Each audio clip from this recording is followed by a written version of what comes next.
హల్లెలూయా. దేవునికి స్తోత్రం. ప్రియ దేవుని బిడ్డలారా,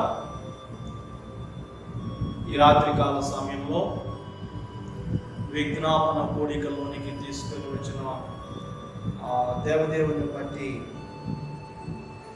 స్తుతిస్తూ ఉన్నాం. మరి ఈ పనులను మానుకొని కొంత సమయం దేవుని సన్నిధిలో గడుపుదాం. మరి మనకు ఈ లైవ్ ప్రోగ్రాం ద్వారా మీ గృహాల్లో చేరి ప్రభువుని ఆరాధించడానికి, విజ్ఞాపన చేయడానికి సహాయం చేశారు. మరి లాక్డౌన్ విషయాల్లో భక్తిని పెంచుకోవాలి, కానీ భక్తిలో తరిగిపోకూడదు. ఎంతో సమయం, తరుణం దేవుడు మనకిచ్చాడు ఆత్మీయంగా ఎదగటానికి. దీన్ని మీరు ఎలాగో సద్వినియోగం చేసుకుంటున్నారో దేవుడు మనల్ని ఎక్కడుగుతాడు. కనుక దయచేసి మీరు అటు ఇటు తిరగక, మరి దేవుని సన్నిధిలో మనం ఎలాగైతే భయభక్తులతో కూర్చొని ఉంటామో అలాగూ మీ గృహాల్లో దేవుని సన్నిధిలాగా చేరి మీరు దేవుని స్తుతించవలసినదిగా ప్రభు పేట మనవి చేస్తున్నాను. మరి ప్రార్థన చేసుకుందాం. ప్రార్థన చేసుకుని తర్వాత పాటలు పాడుకుందాం. ప్రార్థన చేసుకుందాం. మహాగణుడు అయిన తండ్రి, పరిశుద్ధుడు అయిన గొప్ప దేవా, నీకే వందనాలు, స్తోత్రాలు నాయన. ఈ శనివారము విజ్ఞాపన దినములోనికి మమ్మల్ని ప్రవేశపెట్టిన నీ ప్రేమను బట్టి ప్రభువా నీకు వందనాలు. నీ బిడ్డలైన వారు వారి గృహాల్లో ఈ లైవ్ ప్రోగ్రాం ద్వారా వీక్షిస్తుండగా మీరు జ్ఞాపకం చేసుకుని దీవించండి, ఫలింపచేయండి, అభివృద్ధి పరచండి. దయగలిగిన దేవా, మా ఆత్మీయ జీవితాలు మరోసారి సరిచూసుకొని నీతో సన్నిహితమైన సంబంధాన్ని కలిగి ఆత్మీయతలో ఎదుగుటకు సహాయం దయచేయండి. ఎంతమంది అయితే వీక్షిస్తున్నారో జ్ఞాపకం చేసుకోండి. పరిశుద్ధాత్మ దేవుడు సహాయం చేయండి. రండి, మీరు మేము కలిసి మా ప్రభు అయిన యేసుక్రీస్తు వారిని కనపరచినట్లు, తండ్రి అయిన దేవుని స్తుతించినట్లు సహాయం దయచేయండి. పాటలు పాడబోతుండగా నీ బిడ్డలకు మీరు తోడై ఉండి నడిపించండి. ఆయన ఈ కోడికి ఆది నుండి అంతవరకు నీ నామానికే మహిమ, ఘనత, ప్రభావాలను చెల్లిస్తూ యేసుక్రీస్తు వారి దివ్యనామమున అడిగి ప్రార్థన చేసి వేడుకొనుచున్నాము తండ్రి, ఆమేన్. పాటలు పాడుకుందాం. మరి మీరు కూడా మీ గృహాల్లో కూర్చొని మన సహోదరుని పాడుతుండగా ఆ పాటలు ఏకీభవించండి. ఒకవేళ మొదటిగా రాకపోతే రెండవసారి ఆ పల్లవిలో చరణంలో మీరు ఏకీభవించి చప్పట్లు కొడుతూ మరి మన ఇంట్లో ఘనంగా దేవుని ఆరాధిద్దాం. సరే, పాటలోనికి వెళ్దాం. పాటలు పాడుకుందాం. Praise the Lord. హల్లెలూయా. దేవునికి స్తోత్రాలు. మన పాటల పుస్తకంలో నుండి క్రైస్తవ ఉద్యోగ కీర్తనలు మన బుక్లో నుంచి 120వ నెంబర్ పాట, అదిగో తండ్రి కుడి ప్రక్కన యేసు ప్రభు అనే పాటను పాడుకొని దేవుని స్తుతించుదాం. అదిగో తండ్రి కుడి ప్రక్కన యేసు ప్రభు, అనవరతం నా కొరకు వినతి చేయగా. అదిగో తండ్రి కుడి ప్రక్కన యేసు ప్రభు, అనవరతము నిరతము వినతి చేయగా. నా పరుగును తుదముడింతును, నా పరుగును తుదముడింతును, బహుమానమును గెలుచుకుందును, బహుమానమును గెలుచుకుందును. అదిగో తండ్రి కుడి ప్రక్కన యేసు ప్రభు, అనవరతము నిరతము వినతి చేయగా. అదిగో తండ్రి కుడి ప్రక్కన యేసు ప్రభు, అనవరతము నిరతము వినతి చేయగా. పోరు చేయు ప్రతి పాప పరిహారముకై పడిపోక నిత్యము నిలచియుండుటకై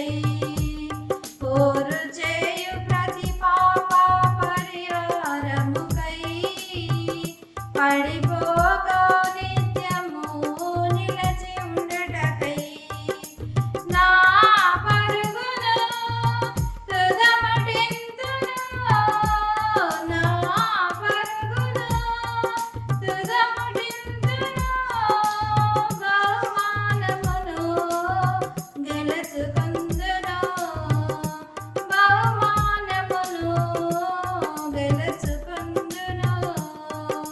అదిగో తండ్రి కుడి ప్రక్కన యేసు ప్రభువు, అనవరతము నిరతము వినతి చేయగా, పరలోక మహిమ నన్ను పూర్తిగా నింపా, ప్రభు యేసు పోలిక పూర్తిగా పొందా, పరలోక మహిమ నన్ను పూర్తిగా నింపా, ప్రభు యేసు పోలిక పూర్తిగా పొందా. నా పరుగును తుదముటింతును, నా పరుగును తుదముటింతును, బహుమానమును గెలుచుకుందును, బహుమానమును గెలుచుకుందును. దేవ తండ్రి కుడి ప్రక్కన యేసు ప్రభువు, అనవరతము నిరతము వినతి చేయగా, శ్రమలైన నిందలైన జయించగా, సాతాను దల్లింపులు నేను ఓడగా, శ్రమలైన నిందలైన చెల్లించగా, సాతాను దల్లింపులు నేను ఓడగా, నా పరుగును తుదముటింతును, నా పరుగును తుదముటింతును, బహుమానమును గెలుచుకుందును, బహుమానమును గెలుచుకుందును. అదిగో తండ్రి కుడి ప్రక్కన యేసు ప్రభువు, అనవరతము నిరతము వినతి చేయగా, అదిగో తండ్రి కుడి ప్రక్కన యేసు ప్రభువు, అనవరతము నిరతము వినతి చేయగా. ఆశ్రయ చిన్న ఆశ్రయ ఓ యేసయ్య, నీవే తీర్చారయ్యా. ఆశ్రయ చిన్న ఆశ్రయ ఓ యేసయ్య, నీవే తీర్చారయ్యా. నీతో నేను నడవాలని, నీతో కలిసి ఉండాలని, నీతో నేను నడవాలని, నీతో కలిసి ఉండాలని, ఆశయ చిన్న ఆశయ ఓ యేసయ్య, నీవే తీర్చారయ్యా. ఆశయ చిన్న ఆశయ ఓ యేసయ్య, నీవే తీర్చారయ్యా. నీతో నేను నడవాలని, నీతో కలిసి ఉండాలని, నీతో నేను నడవాలని, నీతో కలిసి ఉండాలని, నడవలేక నేను ఈ లోక యాత్రలో బహుబలహీనుడనైతినయా. నడవలేక నేను ఈ లోక యాత్రలో బహుబలహీనుడనైతినయా. నా చేయి పట్టి నీతో నన్ను నడిపించుమయ్యా నా యేసయ్యా. నా చేయి పట్టి నీతో నన్ను నడిపించుమయ్యా నా యేసయ్యా. నీతో నడవాలని, నీతో ఉండాలని చిన్న ఆశయ ఓ యేసయ్యా.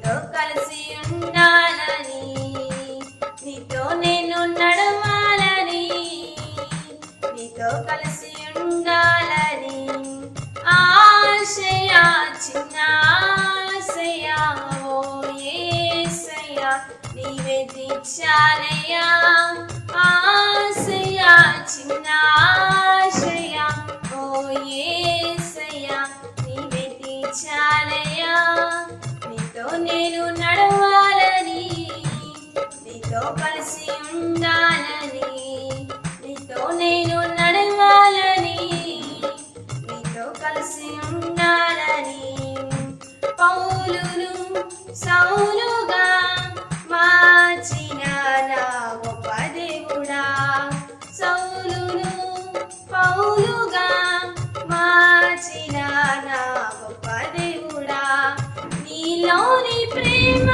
నాలో నింపి నీలా నన్ను నీవు మార్చుమయ్యా, నీలోని ప్రేమ నాలో నింపి నీలా నన్ను నీవు మార్చుమయ్యా, నీలా ఉండాలని నీతో ఉండాలని చిన్న ఆశయ ఓ యేసయ్యా, ఆశయ చిన్న ఆశయ ఓ యేసయ్యా నీవే తీర్చాలయ్యా, నీతో నేను నడవాలని, నీతో కలిసి ఉండాలని, నీతో నేను నడవాలని, నీతో కలిసి ఉండాలని ఆశయ చిన్న ఆశయ ఓ యేసయ్య నీవే తీర్చాలయ్యా, ఆశయ చిన్న ఆశయ ఓ యేసయ్య నీవే తీర్చాలయ్యా, నీతో నేను నడవాలని, నీతో కలిసి ఉండాలని, నీతో నేను నడవాలని, నీతో కలిసి ఉండాలని ఆశయ చిన్న ఆశయ ఓ యేసయ్య నీవే తీర్చాలయ్యా, ఆశయ చిన్న ఆశయ ఓ యేసయ్య నీవే తీర్చాలయ్యా. మంచిది. ఇప్పటి వరకు పాటలు పాడి దేవుని మహిమపరిచిన మన సహోదరులకు నిండైన వందనాలు. రండి ప్రార్థన చేసుకుని వాక్యాన్ని ధ్యానం చేద్దాం. మహాగణుడు అయిన తండ్రి, పరిశుద్ధుడు అయిన గొప్ప దేవా, ఈ రాత్రి కాలమునైనా నీ ప్రియ బిడ్డలు చక్కగా దేవుని నామాన్ని మహిమపరచుటకు కృపనిచ్చారు. ప్రభువా, ఈ పాటల ద్వారా వారి హృదయాలను ఉత్తేజపరచండి. దేవుని నామం మహిమపరచబడినట్లు సహాయం దాయించు. వాక్యంలోనికి వెళుతున్నాము స్వామి, సహాయం దాయించు. నీ ఆత్మ చేత నింపండి, నీ కృపలో బలపరచండి. తగిన ఆత్మీయతను మాకు సహాయం చేయండి, అర్థవంతముగా బోధించండి. ఆయన మీరు మేము కలిసి మా ప్రభువుని తగిన దేవుని స్తుతింపబడినట్టు సహాయం చేయండి. నిలబడుచున్న నన్ను మరుగుపరచమని, మీరే కనపరచబడి మహిమపరచబడినట్లు కృప చూపండి. యేసు పరిశుద్ధ నామమున అడిగి ప్రార్థన చేసి వేడుకొనుచున్నాము తండ్రి, ఆమేన్. రండి వాక్యాన్ని ధ్యానం చేసుకోండి. యోబు గ్రంథము 21వ అధ్యాయము 13వ వచనము వద్ద నుండి చదువుకుందాం 15వ వచనం వరకు. వారు శ్రేయస్సు కలిగి తమ దినములు గడుపుదురు, ఒక్క క్షణములోనే పాతాళమునకు దిగుదురు. వారు నీ మార్గమును గూర్చిన జ్ఞానం మాకు అక్కరలేదు, నీవు మమ్ములను విడిచిపోమ్మని దేవునితో చెప్పుదురు. మేము ఆయనను సేవించుటకు మేము ఆయనను సేవించుటకు సర్వశక్తుడు ఎవడు?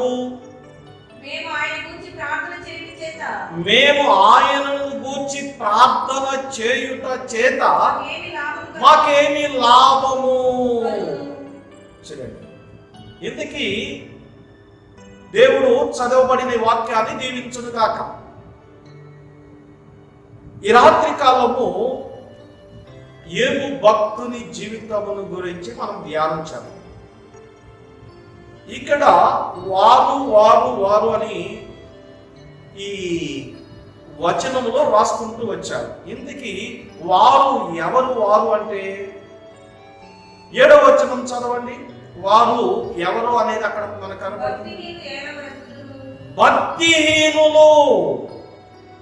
భక్తిహీనులు ఏమని చెబుతున్నారంటే, ఏమని మాట్లాడుతున్నారు అని అంటే, ఆ 13వ వచనంలో అక్కడ మరొకసారి మనం చూద్దాం. వారు శ్రేయస్సు కలిగి తమ దినములను గడుపుదురు, ఒక్క క్షణములోనే పాతాళమునకు. భక్తిహీనులు క్షేమంగా బ్రతుకుతూ ఉంటూ ఉంటారు, కానీ ఒక్క క్షణములోనేనంట వారి జీవితం ఎక్కడికి వెళ్ళిపోతుందంటే పాతాళానికి వెళ్ళిపోతుందంట. తర్వాత అంటున్నాడు, వారు నీ మార్గములను గురించి జ్ఞానము మాకు అక్కరలేదు, నీవు మమ్మను విడిచిపోమని దేవునితో చెప్తారు. ఈ మార్గం అవసరం లేదు, ఈ దేవుడు అవసరం లేదు, ఈ నీతి అవసరం లేదు, ఈ భక్తి అవసరం లేదు, ఈ దేవుడు అవసరం లేదని చెప్పి వారు దేవుణ్ణి అంట మమ్మల్ని విడిచిపోని చెబుతారంట.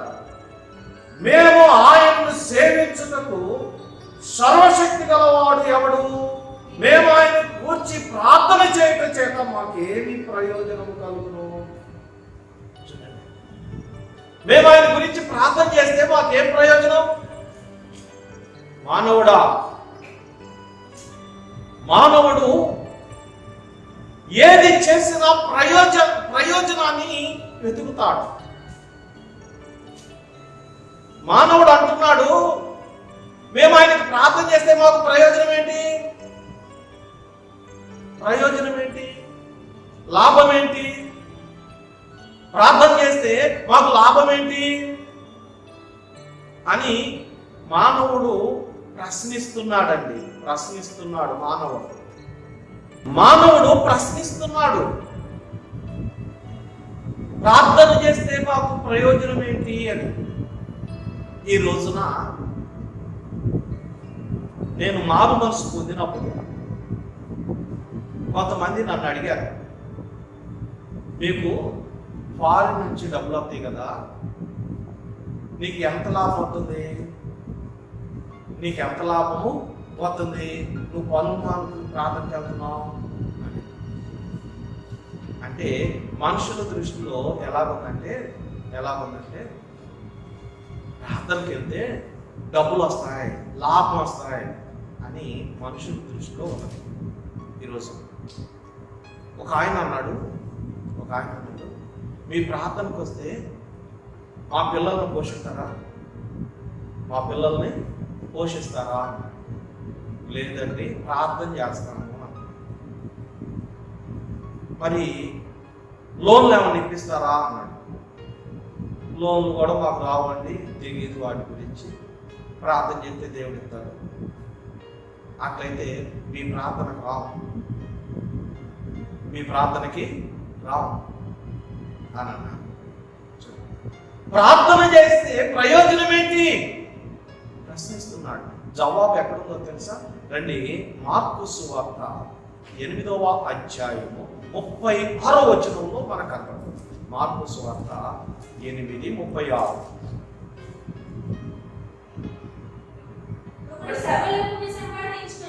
ఒకడు సర్వలోకమును సంపాదించుకుని తన ప్రాణమును పోగొట్టుకుంటే వానికి ఏమి ప్రయోజనము? మానవుడు అంటున్నాడు, ప్రార్థన చేస్తే ప్రయోజనం ఏంటి? మాకు లాభం ఏంటి అని అంటున్నాడు. సృష్టికర్త అయిన యేసునాథుడు అంటున్నాడు, ఓ మానవుడా, సర్వలోకాన్ని సంపాదించుకొని నీ ప్రాణాన్ని పోగొట్టుకుంటే నీకేం ప్రయోజనం? దేవుడు ప్రశ్నిస్తున్నాడు. నేను ఒక బుక్లో ఒక కథను చదివాను. ఒక రాజుగారు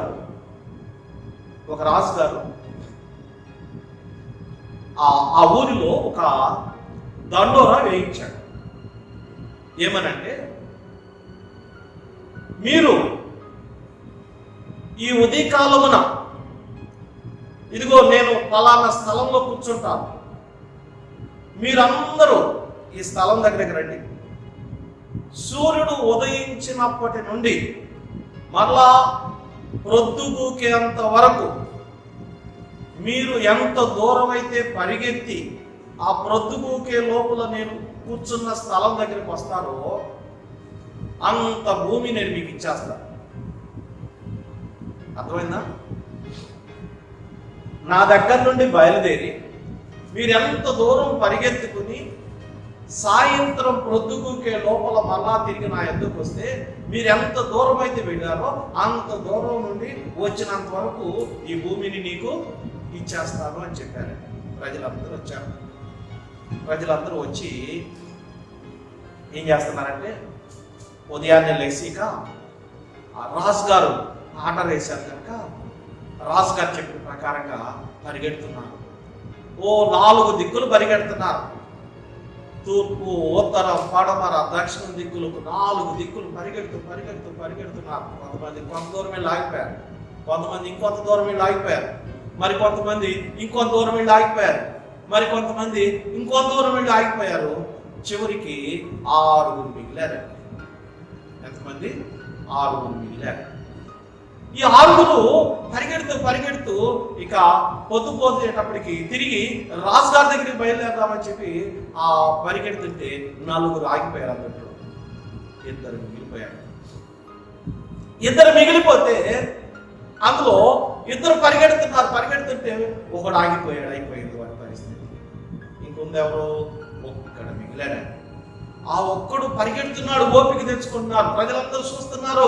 ఆ పరిగెడుతుంటే కేకలు పెడుతున్నారు, ఓ మానవుడా కొద్దిగా ఓపిక తెచ్చుకో, ఈ భూమంతా నీదే, రాజుగారు రాసిస్తానంటున్నారు, కొద్దిగా ఓపిక తెచ్చుకో అని కేకలు పెడుతుంటే ఆ రాజుగారు ఆ పరిగెత్తే ఆ మనుషుడు ఓపిక తెచ్చుకుని పరిగెడుతున్నాడు. ఇంకొద్దిగా దగ్గరికి వచ్చేసావు, ఇక ఈ భూమంతా నీదే, నువ్వు ధనవంతులు అయిపోతున్నావు, పరిగెత్తు అని చెప్పి కేకలు పెడుతుంటే ఆ వ్యక్తి పరిగెడుతున్నారు. వారు ప్రోత్సహిస్తున్న ప్రోత్సాహానికి పరిగెడుతున్నారు. పరిగెట్టి అక్కడ దగ్గరకు వచ్చాడంటే ఇంకొద్దిగా అయితే ఆ రాజుగారి దగ్గరికి వస్తాడు. పరిగెత్తుకుంటూ రాజుగారి కూర్చొని ఆ చేతి దగ్గరికి వచ్చి కాళ్ళ మీద పడిపోయాడు. ప్రజలందరూ కలిసి చప్పట్లు కొడుతుంటే రాజుగారి పైకి లేకపోతుంటే అతను ఏమైపోయాడంటే చనిపోయాడు. ఉదయం మొదలుకొని సాయంత్రం వరకు పరిగెత్తాడు సంపాదించాలని. చివరికి తన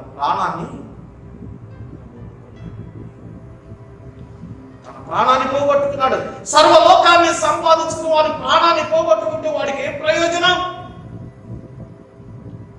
ప్రపంచ చరిత్రలో అలెగ్జాండర్ ది గ్రేట్ అని ఒక చక్రవర్తి ఉన్నాడు. అతడు 30 సంవత్సరాల వయసులోనంట ఒక చోట కూర్చొని చింతిస్తున్నాడంట, ఏడుస్తున్నాడంట. ఆ మంత్రులు వాళ్ళు వచ్చి అడుగుతున్నారు, రాజా ఏం జరిగింది, ఎందుకు చింతిస్తున్నావు అంటే, నేను జయించడానికి ఇక భూమి లేదు, ఇంకెక్కడైనా భూమి ఉంటే చెప్పండి వెళ్ళి జయిస్తాను చెప్పి ఏడుస్తున్నాడు. ప్రపంచం మొత్తాన్ని జయించాడు, ఇక భూమి లేదని, ఇక దేశం లేదని చెప్పి చింతిస్తున్నాడు. ఆ రాజు మన భారతదేశానికి కూడా వచ్చాడు. భారతదేశానికి వచ్చి జీలం, ఇప్పుడు పాకిస్తాన్లో ఉంది ఆ నది, ఆ నది ఒడ్డున మన భారతదేశపు రాజు పురుషోత్తముడు అతన్ని ఎదుర్కొన్నాడు. అలెగ్జాండర్ సైన్యము గొప్ప సైన్యము, రథాలు, ఏనుగులు, గుర్రాలు, వేల లక్షల సైన్యం ఉన్నది. పురుషోత్తముడి దగ్గర ఉన్న సైన్యం ప్రతి సైన్యమే.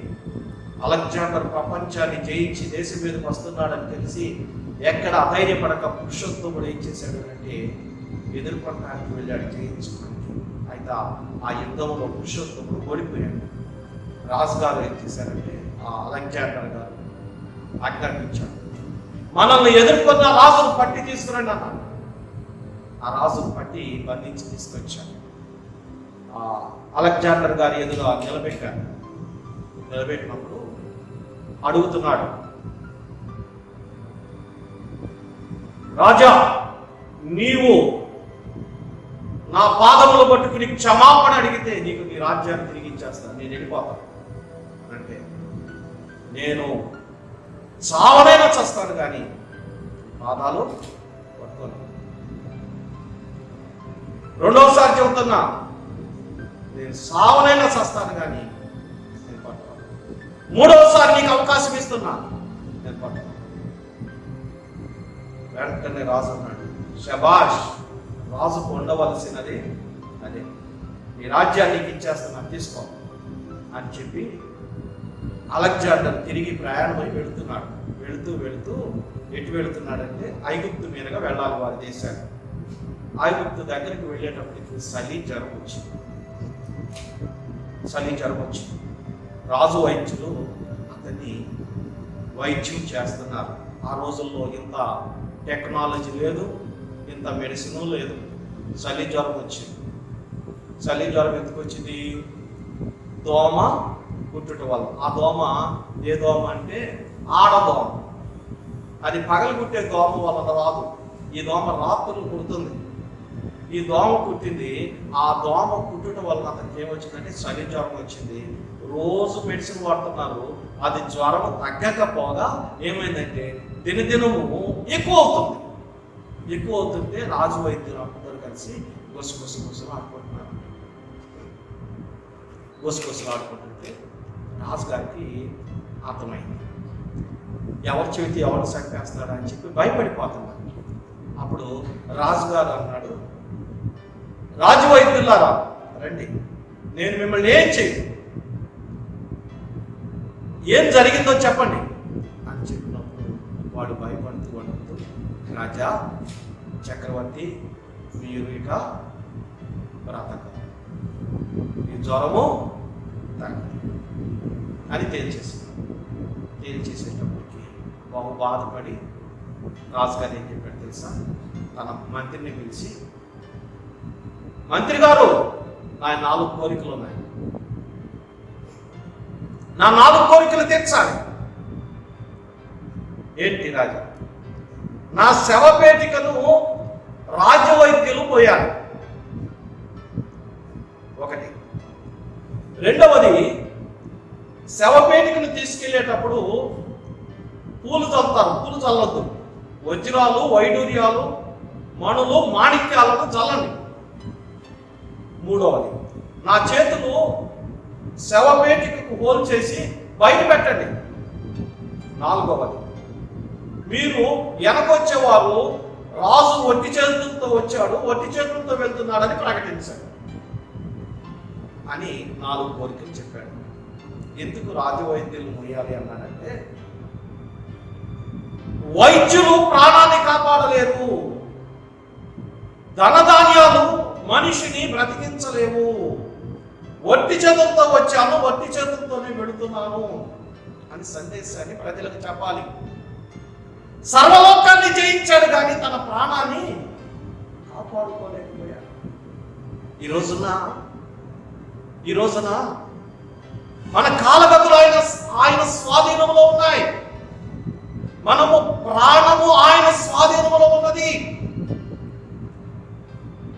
ఒకడు సర్వలోకమును సంపాదించుకొని వారి ప్రాణమును పోగొట్టుకుంటే వాడికి ఏమి ప్రయోజనము? దేవుడు ప్రశ్నిస్తున్నాడు. మానవుడా, ఇది ప్రార్థన చేస్తే నాకేమి ప్రయోజనం అంటున్నావు? ప్రార్థన చేస్తే నాకు లాభం ఏంటి? పాపము చేస్తే లాభం ఏంటి? ఓ మానవుడా, పాపం చేస్తే నీకు వచ్చే లాభం ఏంటి?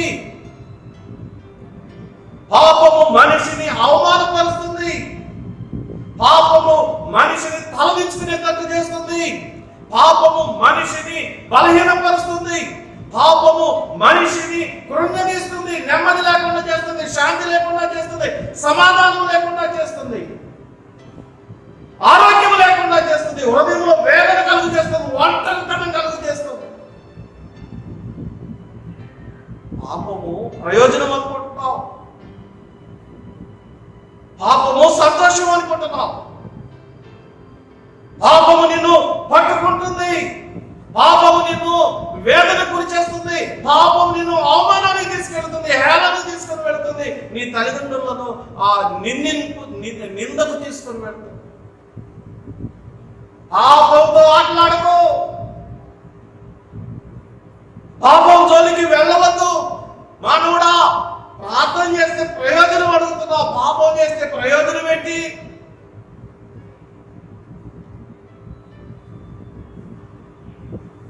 ప్రార్థన నిన్ను తలక్రిందులు చేస్తుంది, పాపము నిన్ను తలక్రిందులు చేస్తుంది, పాపము నిన్ను హేళన చేస్తుంది, మరణానికి తీసుకుని వెళ్తుంది, మరణానికి తీసుకుని వెళ్తుంది. ఈ కరోనా రాకముందు పేపర్లో ఒక వార్త చదివాను, భయంకరమైనటువంటి వార్తలు. భర్త చాలా మంచివాడు, అమాయకంగా ఉంటాడు, చాలా యోగ్యుడు, మంచివాడు. ఆ భార్య ఒక బిడ్డ, 9 సంవత్సరాల బిడ్డ. ఆమె పరపురుషునితో సహవాసాన్ని మరిగి ఆమె తన పుట్టిన బిడ్డ అడ్డుగా ఉన్నాడని ఆ సహవాసం చేస్తున్న ఆ స్నేహితుడిని పిలిచి, స్కూల్కి వెళ్ళిన ఆ పిల్లవాడిని పిలుచుకుని, మీ అమ్మ రమ్మంటుందని చెప్పి తీసుకుని చాక్లెట్లు ఇస్తుంది, మీ అమ్మ కేక్ పెడుతుంది, రమ్మని చెప్పి వెళ్ళి ఆ స్కూల్లో నుంచి తీసుకుని మా జనసంచారం లేని ఒక ప్రాంతానికి తీసుకుని వెళ్ళాడు. ఆ ప్రాంతం దగ్గర ఒక పొదచాట్లో వాళ్ళ అమ్మ కూర్చుంది. అదిగో మీ అమ్మ అని చెప్పగానే ఆ పిల్లోడు అమ్మ అని కూడా పరిగెత్తుకుంటూ వెళ్ళి అమ్మను కౌగిలించుకున్నాడు. అమ్మను కౌగిలించుకుంటే ఆ తల్లి, ప్రేమించవలసిన తల్లి, కడుపులో పెట్టుకోవలసిన తల్లి, కాపాడవలసిన తల్లి, బాగుపరచవలసిన తల్లి, ఆ తల్లి అతను ఇద్దరు కలిసి ఆ 9 సంవత్సరాల బాలుని ఏం చేశారంటే ఒకగానొకడిని చంపేశారు. ఆ ప్రాణం గిలగిలా కొట్టుకుంటుంది, అమ్మ కాపాడు,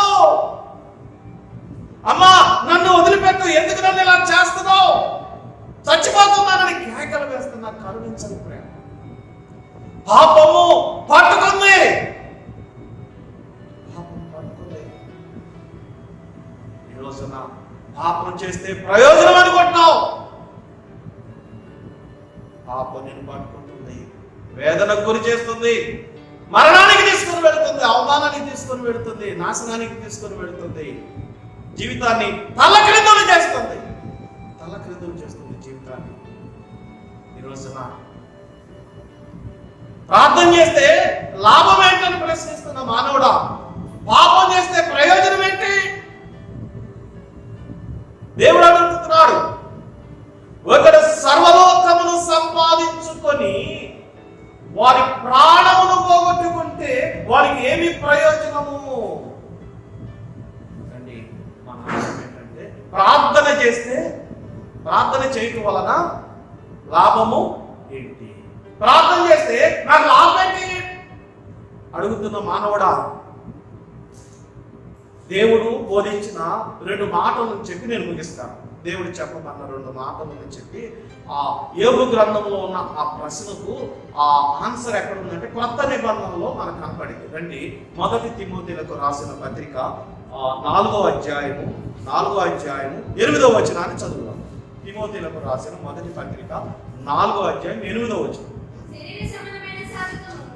శరీర సంబంధమైన సాధకము కొంచెము మట్టికే ప్రయోజనము కాని దైవ భక్తి ఇప్పటి జీవ విషయములోను రాబో జీవ విషయములోను వాగ్దానముతో కూడినదై అది అన్ని విషయములలో ప్రయోజనకరమై ఉన్నది. అన్ని విషయాల్లో ప్రయోజనము. ప్రార్థన చేయటము, ప్రార్థన చేస్తే ప్రయోజనం ఏంటని అడుగుతున్న మానవుడా, ప్రార్థన చేస్తే అన్ని విషయాల్లో ప్రయోజనం. ఒక్క విషయంలో కాదు.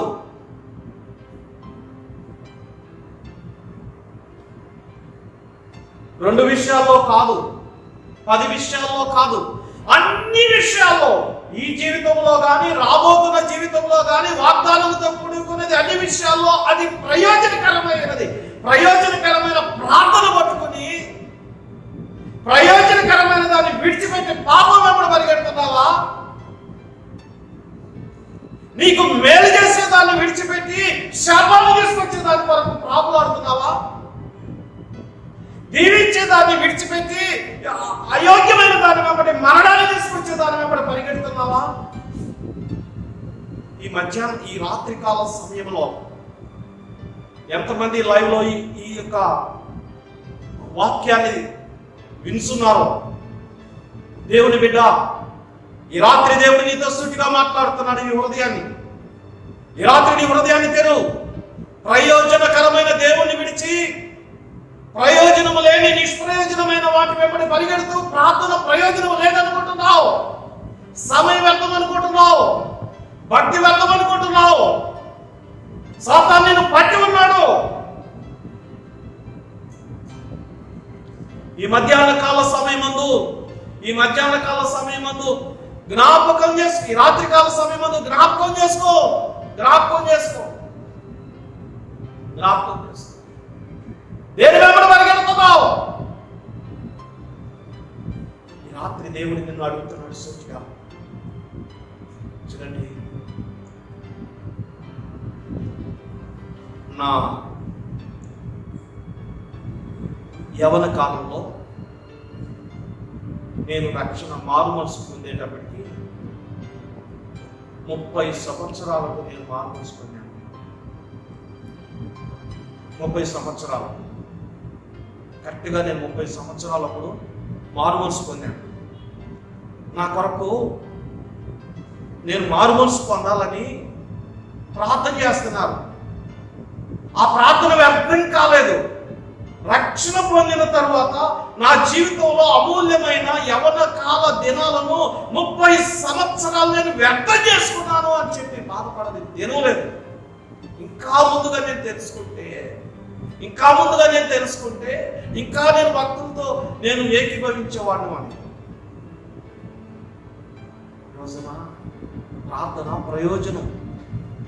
ప్రార్థన నీ జీవితాన్ని మారుస్తుంది, నిన్ను ఉన్నత స్థితికి తీసుకుని వెళుతుంది, అవమానాన్ని తొలగిస్తుంది, నిందను తొలగిస్తుంది, జీవాన్ని ఇస్తుంది, పరలోకాన్ని చేరుస్తుంది. ప్రార్థన వల్ల ప్రయోజనం అడుగుతుంది. ఇప్పటి జీవ విషయంలోనూ రాబో జీవ విషయంలోనూ వాగ్దానంలో కూడుకున్నది అన్ని విషయములలో ప్రయోజనకరమైనది. ఈ ప్రయోజనకరమైన ప్రార్థనను విడిచిపెట్టి ప్రయోజనకరమైన దాన్ని విడిచిపెట్టి ప్రశ్నిస్తున్నావా? చూడండి, రెండవ మాటగా మనం ధ్యానం చేద్దాం. రోమా పత్రిక 10వ అధ్యాయం 13వ వచనాన్ని చదువుదాం. ఎందుకనగా ప్రభువు నామమును బట్టి ప్రార్థన చేయువాడెవడో వాడు రక్షణ పొందును. చాలు. రెండవది, ప్రభువు నామమును బట్టి ప్రార్థన చేయువాడు ఎవడో వాడు రక్షణ పొందుతాడు.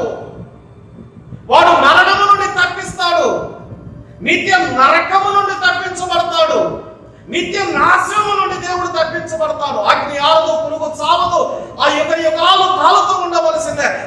ఆ అగ్ని నుండి, ఆ నరకము నుండి తప్పించబడాలి అని అంటే ప్రార్థన చేయాలని. ప్రార్థన చేయువాడు ఎవడో వాడు రక్షణ. ప్రార్థన చేయని వాడు రక్షణ పొందడు.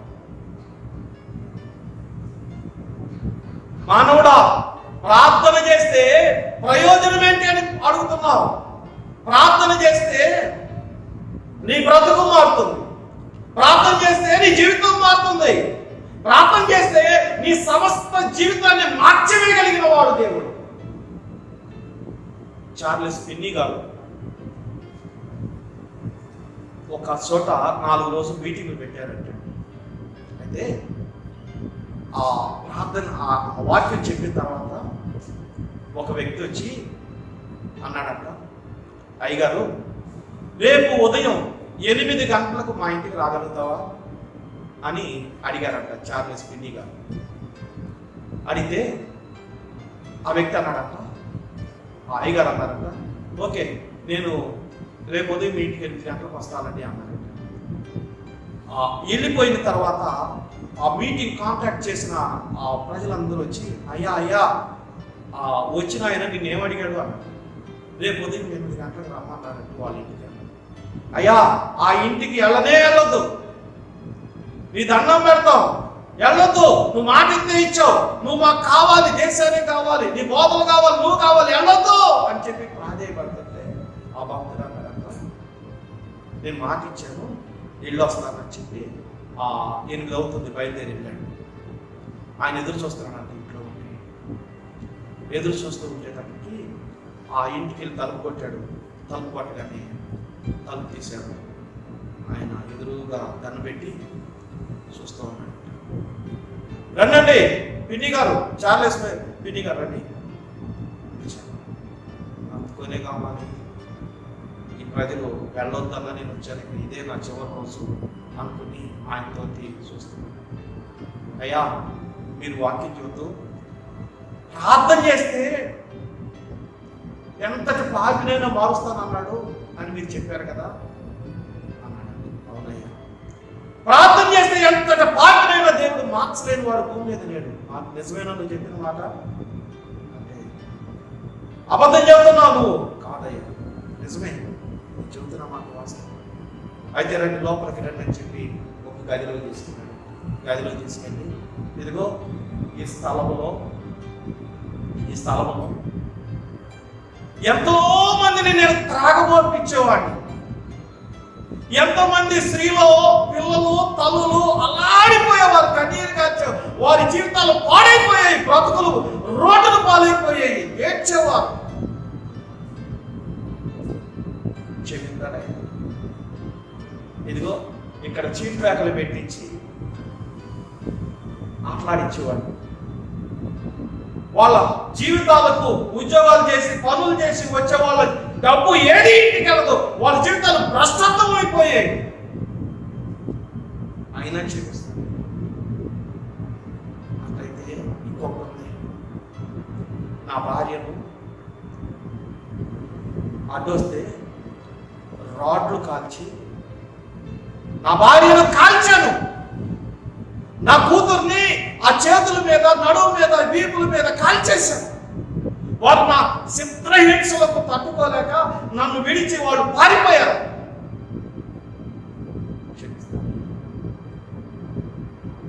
క్షమిస్తాడయ్యా అనగానే ఆ పిస్టల్ కింద పడేసి ఆయన కాళ్ళ మీద పడిపోయి ఆ పశ్చాత్తాపడి ఏడుస్తుంటే చార్లెస్ పిన్ని గారు ప్రక్కన మోకరించి ప్రార్థన చేస్తుంటే కన్నీటి పర్వతం అయిపోయి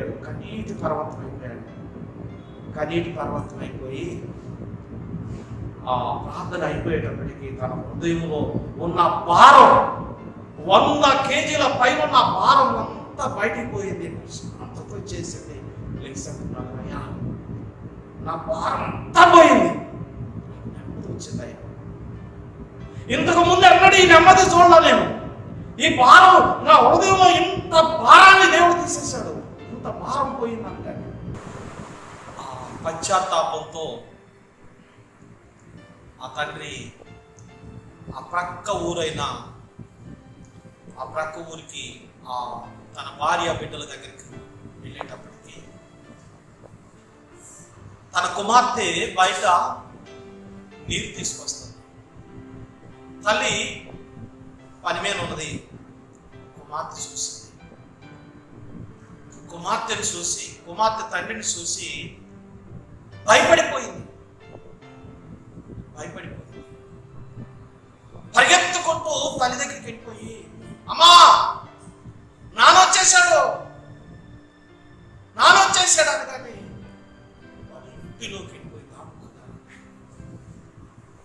ఇంట్లోకి వెళ్ళిపోయి దాక్కున్నారు.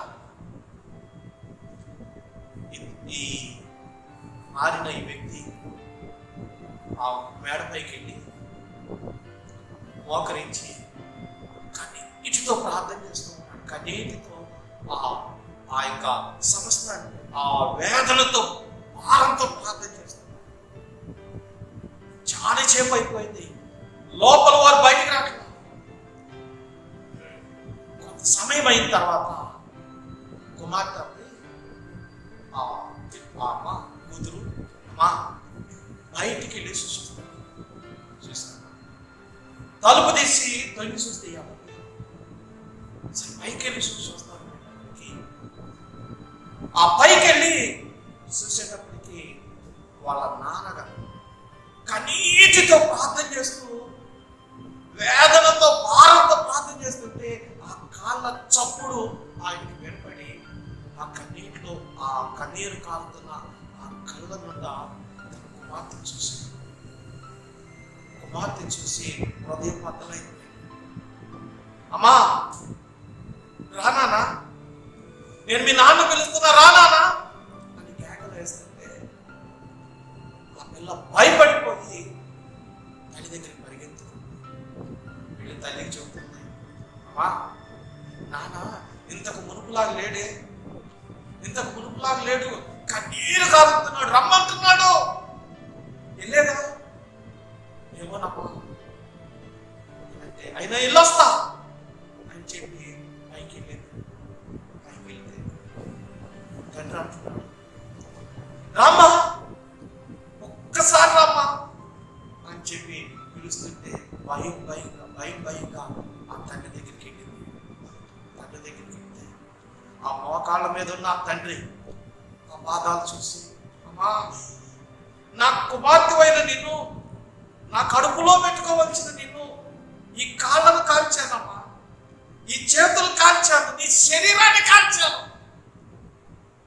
క్షమించమ్మా అని చెప్పి ముద్దు పెట్టుకుంటూ కౌగిలించుకుంటూ ఏడుస్తూ తన హృదయాన్ని బద్దలు చేసుకుంటుంటే ఆ పిల్ల ఏడుస్తూ ఆ తండ్రిని ముద్దు పెట్టుకుంటూ వెళ్ళి అమ్మను పిలిచినప్పుడు అని చెప్పి కిందకి పంపిస్తే ఆ తల్లి పగిలిన హృదయంతో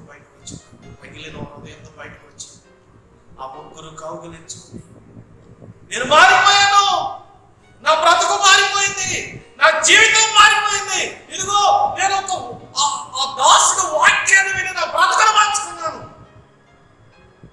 అని వారికి సాక్ష్యం చెబుతూ, ప్రార్థన చేస్తే ప్రయోజనం ఏంటి అడుగుతున్న మానవుడా, చితికిపోయిన బ్రతుకులను మార్చగలిగినది ప్రార్థన, పాడైపోయిన హృదయాలను కట్టగలిగినది ప్రార్థన, ఎండిపోయిన జీవితాలను చిగురింప చేయగలిగినది ప్రార్థన, పాడైపోయిన ఈ కుటుంబాలను మరలా తిరిగి కలపగలిగినది ప్రార్థన. అలాంటి ప్రార్థన చేస్తే ప్రయోజనం ఏంటని అడుగుతున్నావా? ప్రార్థన చేస్తే అన్ని విషయాల్లో ప్రయోజనం. ప్రార్థన చేస్తే రక్షణ దొరుకుతుంది. అది నిత్య జీవాన్ని ఇస్తుంది. నిత్య నాశనము నుండి, నరకము నుండి, ఆ యొక్క భయంకరమైన అగ్ని నుండి తప్పిస్తుంది. ఆ ఇంట్లో నెమ్మది లేదు, ఆ ఇంట్లో ఎప్పుడు అలసడే, భార్యాభర్తల ప్రేమ లేదు, బిడ్డల ప్రేమ లేదు, ఆ సాతాను యొక్క కబంధాలతో నిండిపోయిన ఆ ఇంటిని ప్రార్థన మార్చివేసింది. ఈ రోజున నీ హృదయంలో అలజడి ఉందా, నెమ్మది లేకుండా, సమాధానం లేకుండా, వేదనతో ఉన్నావా, భారంతో ఉన్నావా, అందరితో కలిసి ఒంటరిగానే నీ మనసులో ఫీల్ అవుతున్నావా? ప్రార్థన చేస్తే నీ జీవితంలో నెమ్మదిని ఇస్తాడు, సమాధానాన్ని ఇస్తాడు, నీ బ్రతుకులో జయాన్ని ఇస్తాడు, కోల్పోయిన దాన్ని తిరిగి ఆశీర్వదిస్తాడు, రెండంతలు ఇస్తాడు. గౌరవాన్ని పోగొట్టుకున్నావా? గౌరవాన్ని ఇస్తాడు. ఇంతకు మునుపు ఎవరు లెక్క చేయలేదా? ఇంతకు మునుపు అందరు నిన్ను దూషించారా?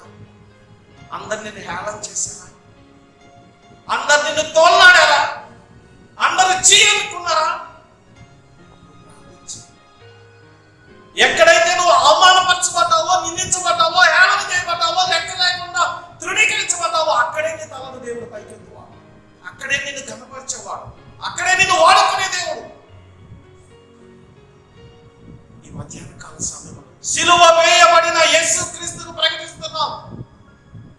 ఆయన ఊరి వెలుపల, యెరూషలేము ఊరి వెలుపల, ఆ గొల్గొతా కొండ పైన భూమికి ఆకాశమును సృష్టించిన సృష్టికర్త ఆ 3 మ్రేకుల మధ్య ప్రేలాడుతూ ప్రార్థన చేస్తున్నాడు. సర్వమానవాళి కొరకు, తండ్రి వీరేమి చేస్తున్నారో వీరికి తెలియదు, వీరిని క్షమించమని. ఈ మధ్యాహ్నం, ఈ రాత్రి కాల సమయంలో దేవుడు నీ కొరకు ప్రార్థన చేస్తున్నాడు, విజ్ఞాపన చేస్తున్నాడు. నీ పాపాన్ని ఒప్పుకొని ఇష్టపడతావా? పాపం నిన్ను అవమానపరుస్తుంది, పాపం నిన్ను హేళన చేస్తుంది, పాపం నిన్ను నిందిస్తుంది, నీ మరణాన్ని తీసుకొస్తుంది, నీకు దరిద్రతను తీసుకొస్తుంది.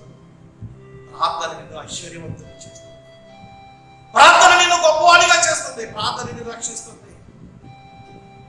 దేని కొరకు, దేని వెంబడి నువ్వు పరిగెడతావు? ఈ రాత్రి కాల సమయంలో ఉన్న పాటన, ఉన్న చోటన దేవుడిని పిలుస్తున్నాడు. ఓ మానవుడా, ప్రార్థన చేస్తున్నా, ప్రార్థన చేయడం వల్ల ప్రయోజనం ఏంటని అడుగుతున్నవాడా, ఈ రాత్రి దేవుడిని పిలుస్తున్నాడు. వస్తావా? నీ హృదయాన్ని ఇస్తావా? ఆ ఒక్క మాట ఆలకించిన ఆ భయంకరమైనటువంటి ఆ వ్యక్తి తన జీవితాన్ని మార్చుకున్నాడు. ఈ కరోనా వైరస్ వ్యాపిస్తున్నటువంటి ఈ దినాల మధ్యలో దేవుడు నీ రక్షణను ప్రేమించి ఈ లాక్డౌన్ చేసి ఈ వాక్యాన్ని నీకు నీ ఇంటికి తీసుకుని వచ్చి నీతో మాట్లాడుతున్నాడు. ఉన్న చోటును మోకరిస్తావా? ప్రార్థన చేస్తావా? ప్రార్థన చేసుకున్నాం, మోకరిద్దాం, ప్రార్థన చేసుకున్నాం. 2 నిమిషాలు దేవుని సన్నిధిలో ప్రార్థన చేద్దాం. మహాగణుడు అయిన తండ్రి, పరిశుద్ధుడు అయిన దేవ, భక్తిహీనులు ప్రార్థన చేయుట వలన ప్రయోజనం ఏంటి అని ప్రశ్నిస్తున్నారు నాయన. ఆనాటి లోకం ప్రశ్నించింది, ఈనాటి లోకం ప్రశ్నిస్తూనే ఉన్నది. ఓ మానవుడా, పాపం చేయడం వల్ల ప్రయోజనం ఏంటి? పాపం నిన్ను అనారోగ్యం చేస్తుంది, పాపం నిన్ను మరణానికి అప్పగిస్తుంది, పాపం నిన్ను నిందల పాలు చేస్తుంది, పాపం నిన్ను హేళన చేస్తుంది, పాపం నిన్ను పట్టుకోక మునిపే. పాపం వల్ల ప్రయోజనం లేదు,